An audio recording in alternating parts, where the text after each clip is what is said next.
Hello. Today's Sunday, September 21st, 2025. I'm Jason Shapiro with CrowdedMarketReport.com. Today I was going to speak a little bit about politics and markets. And I, of course, try to keep my personal political beliefs out of any of my analysis because I find it to be irrelevant for the markets. And I would suggest that people do the same. It doesn't matter what your beliefs are. We're trying to make money in the markets. And I'm just going to give a couple examples. Like this week, of course, we had this whole thing with Jimmy Kimmel getting taken off the air because he made what are seen as pretty inappropriate remarks about the Charlie Kirk thing and what seemed to be pretty false remarks about the Charlie Kirk thing. And so they're taking him off the air. And of course, the people that are against this are saying that is compromising free speech in America, which is a bad thing. America believes in free speech. And if you're going to compromise that, that's bad. Okay. And they're saying that, Donald Trump is trying to censor anybody who is going to say anything against him or his policies or the people who help him or are involved, all that. He's trying to censor all that. I'm not here to argue whether that's what's happening or not. I'm here to say to you, in terms of markets, so what? If that's what he's doing, that's what he's doing, okay? And you ain't going to stop it, whether you like it or not. You can stop it by voting, get out the vote.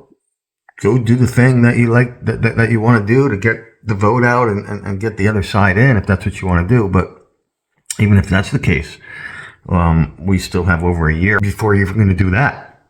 So accept. If that's what you believe he's doing, well, then you better just accept it. And my point is that it goes further than that because his economic policy, which probably does affect the markets, is what? In general, he is trying to pump the economy as hard as he can pump it, with the stated belief that they can grow the economy faster than the debt that they need to create in order to do that. That's the bet that they're making. You don't have to like it. You don't have to agree with it. You can call it inflationary. You can call it, look, they've done some things where they've taken stakes in publicly traded companies, right? Which we don't see really. It's an industrial policy that's new. You could say that's not free markets, right? Okay. You can say that. You can say, oh, this is bad. But the market keeps going up. So it's the same thing like, so what? You can believe all these things. But it doesn't matter what you believe until the market agrees with you. And it just goes back to what I say about everything, right? Which is don't do anything till the market agrees with you. Let's say you're right. Let's say Donald Trump's policies are ultimately horrible, are ultimately going to cause a lot of damage to the economy and a lot of damage to all this. Okay. Then if that's the case, the market's going to go down a lot at some point. So why keep shorting it here at all-time highs? Why not wait for the market to give you some kind of confirmation is the point before you do that. Because, again, it's the same thing. It's not changing, right? If you bring in a new administration, then maybe things will change, but we're at least a year away from even slowing this administration down. So we're 3 years away, really, from even having a possible change in the administration. So are you going to fight it? Listen, go out on the streets with your protest things and go door to door and get people to vote. Fight it like that all you want. That's what democracy is supposed to be, right? But don't fight it in the market because then you're just gonna losing money doing that, and that's just stupid, right? And that's how I feel about politics and the markets, right? Don't let it affect you, right?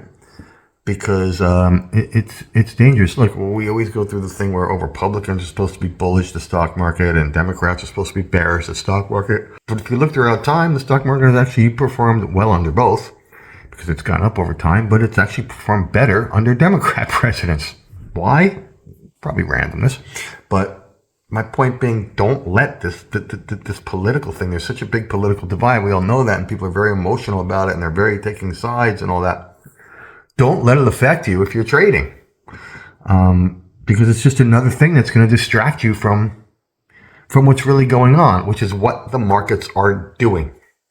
Okay? That's what we're trading, what the markets are doing.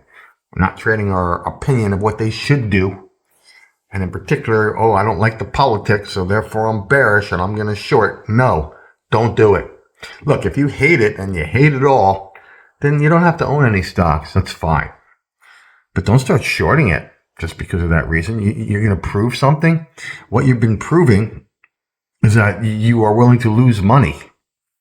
And that seems silly to me. Okay. So anyway, that's my thought on politics and markets.